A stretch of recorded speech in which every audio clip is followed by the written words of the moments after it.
Bonjour à tous, nous poursuivons avec la 7e Mishnah, Mishnah Zayin du 3e Pérek. La Mishnah continue ici à propos de ce que nous avons vu, l'onénim, velo moalim. Parfois il y a quelque chose qui est destiné au Ekdesh, au Bet Hamikdash, et donc on n'a pas le droit d'en profiter, mais il n'y a pas de Meïla. Pourquoi ? Parce que Minatora, on pourrait en profiter, mais ce n'est qu'une interdiction midérabanan. C'est pour cela que l'onénim midérabanan, velo moalim, il n'y a pas de Mila, donc on ne devra pas apporter de korban hacham meilot pour avoir profité et donc profané de ce qui appartenait au Bet Hamikdash, étant donné que ce n'est qu'un issour midérabanan. La Mishnah ici va nous parler de Sharshe ilan shel ediot ba'im beshel ekdesh. Nous avons des racines d'un arbre shel ediot qui appartient à Ediot, c'est-à-dire un simple homme, c'est-à-dire un Israël. Mais ces racines vont ba'in beshel ekdesh, vont rentrer, c'est-à-dire elles vont se propager sous terre dans le champ d'à côté qui appartient au Ekdesh. C'est un terrain que quelqu'un avait offert pour le Ekdesh, pour le Bet Hamikdash. Donc maintenant nous avons des racines d'un arbre qui est d'un arbre pas Ekdesh, qui est d'un arbre choulin, profane, appartenant à un simple juif. Mais ces racines-là vont rentrer dans le champ du Ekdesh. Est-ce qu'il y a une interdiction d'en profiter ou pas ? Nous allons voir que l'onénim, velo moalim, on peut en profiter, mais il n'y a pas de meïla. Pourquoi ? Parce qu'on tient compte de l'arbre. Étant donné que l'arbre se trouve dans un endroit profane, donc les racines sont profanes. Mais, nous précise le Barthénoura, c'est seulement lorsque il n'y a pas entre l'arbre et donc le tronc de l'arbre et le champ du Ekdesh, il y a moins que 16 amot. 16 amot, à peu près 8 mètres. Mais s'il y a plus que 16 amot, à ce moment-là, les racines qui rentrent dans le Ekdesh sont considérées comme des racines à part venant du Ekdesh qui ne sont pas reliées à l'arbre, puisque au-delà de 16 amot, on considère que ça y est, elles ne sont plus rattachées à l'arbre, et donc ce sont comme des racines qui se trouvent maintenant dans un champ de Ekdesh où il y aura à ce moment-là une meïla, une profanation si on en profite. Inversement, nous dit la Mishnah, chez l'Ekdesh, chez l'Ekdesh, chez l'Ediot, nous avons un arbre qui est Ekdesh, dans un champ Ekdesh, et les racines de cet arbre vont pécher l'Ekdesh, vont se propager dans le champ d'à côté, qui est le champ d'un particulier. Quel est le digne de ces racines lorsqu'elles se trouvent dans le champ d'à côté, qui est d'un particulier, d'un choulin, d'un homme simple? Eh bien là aussi, l'onénim velo moalim, on ne pourra pas en profiter, mais il n'y a pas de meïla. Et là, le Barthénoura nous dit, c'est l'inverse du premier cas de la Mishnah, c'est lorsqu'il y a entre l'arbre du Ekdesh et le champ du Ediot, il y a plus que 16 amot. Et donc à ce moment-là, les racines qui poussent dans le champ du Ediot, qui proviennent de l'arbre, mais qui sont éloignées de l'arbre de 16 amot, puisqu'elles sont tellement éloignées, c'est pour cela qu'il n'y a pas de meïla, mais on n'en profitera pas. Mais si il y a moins que 16 amot, à ce moment-là, il y a une meïla, parce que ce sont les racines du Ekdesh desquelles on profite, et donc il y a une meïla. Donc le début de la Mishnah, où on a vu ici que il n'y avait pas donc de meïla dans les racines d'un arbre Ediot qui vont chez l'Ekdesh, c'est dans le cas où il n'y a pas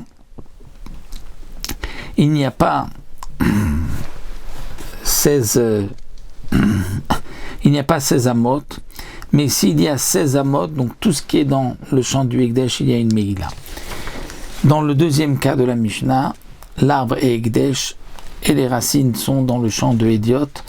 Là, il n'y a pas de meïla parce qu'on parle qu'il y a plus que 16 amot. La Mishnah continue. Amayan shu yotze mitor sadeh Ekdesh. Nous avons une source qui jaillit d'un champ profane, mais qui va sortir dans un champ Ekdesh.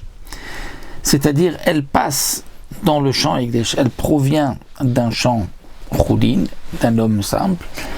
Cette source passe dans un champ de Ekdesh et ensuite va sortir en dehors du champ de Ekdesh pour retrouver dans un autre champ profane. C'est-à-dire que nous avons un champ Ekdesh au milieu de deux autres champs d'un Ediot. Et bien là aussi, nous dit la Mishnah, l'onim v'lo moalim, on ne pourra pas en profiter. On ne pourra pas en profiter, étant donné que lorsqu'il passe dans le champ de Ekdesh, il n'y a pas de Meïla, parce qu'après tout, c'est une source qui provient d'un champ Ediot, simple, qui n'est pas Ekdesh, mais comme ça passe par le champ de Ekdesh, donc, Midera Banan, on ne pourra pas en profiter. Et Yatzar Utzla Sadeh, lorsque ça sort en dehors du champ de Ekdesh, et donc là on se retrouve à nouveau dans un champ d'un Ediot, simple, à ce moment-là, on pourra même en profiter les Khatrid. La Mishnah continue à Maïm chez Bekat Shel Za'av. Le Barthénon nous explique à propos du Nisur Hamaim de Sukkot. À Sukkot, on devait prendre de l'eau que l'on versait sur le Mizbeach les jours de Sukkot avec le Korban Tamid.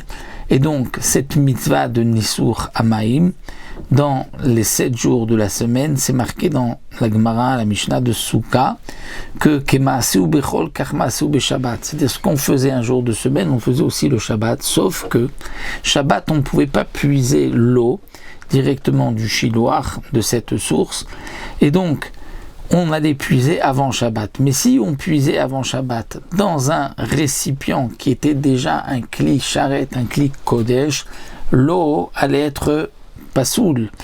Donc, ce que l'on faisait, c'est qu'avant Shabbat, on prenait, c'est passé par la nuit. Donc, avant Shabbat, on prenait un récipient en or qui n'était pas kadosh. On puisait l'eau du chiloir.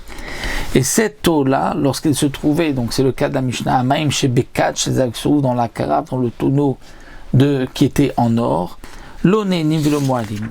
On ne peut pas en profiter, mais il n'y a pas de Meïla. Pourquoi il n'y a pas de Meïla? Parce qu'on les mettra ensuite dans un Keli Charet, un Keli de service du Beth Amikdash, et c'est là qu'il y aura une Kedusha. D'ailleurs, la Mishnah nous dit, lorsqu'on mettra dans la Slochit qui est Keli Charet, la Moalim Baim, il y aura une Meïla. Mais avant, comme c'était un Keli qui n'était pas Kadosh, donc l'eau n'est Nim, parce que c'est destiné au Nisur Hamaim, mais il n'y a pas de Meïla. Arava. Aussi, à Sukkot, il y avait de la Arava, nous dit le Barthénora, donc des grosses branches de Arava que l'on mettait debout à côté du Mizbeach. Et bien là, l'oné niv le moalim. Une fois qu'on a coupé cette Arava et qu'on l'a destiné au Mizbeach, on n'a pas le droit d'en profiter, mais il n'y a pas de Meïla. Il n'y a pas de Meïla. Rabbi Eliezer Rab Tzadok Omer notnim ayu menazekenim belula ve'em. Rabbi Eliezer Rab Tzadok nous dit que ce que toi tu dis l'oné nim velo moalim, eh bien non. En vérité, on pouvait en profiter puisque les sages, les chachamim, prenaient de ces branches-là pour les mettre dans leur loulav, pour accomplir la mitzvah donc du loulav. Et pourquoi c'était donc permis?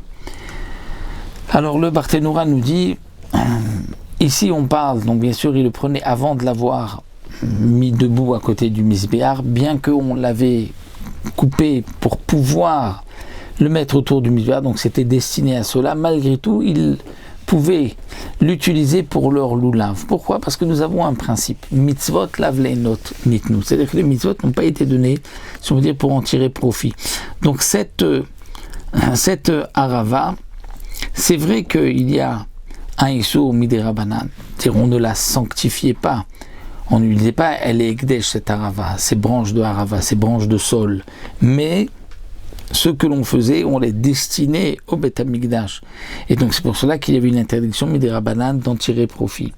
Mais pour la mitzvah du loulav, étant donné, nous dira Rabbi Eliezer Rab Tzadok, nous avons un principe que mitzvot lav leinot nitnu, c'est-à-dire que lorsque je fais une mitzvah, c'est pas que je profite de la mitzvah, donc je n'ai pas, si on peut dire, un profit.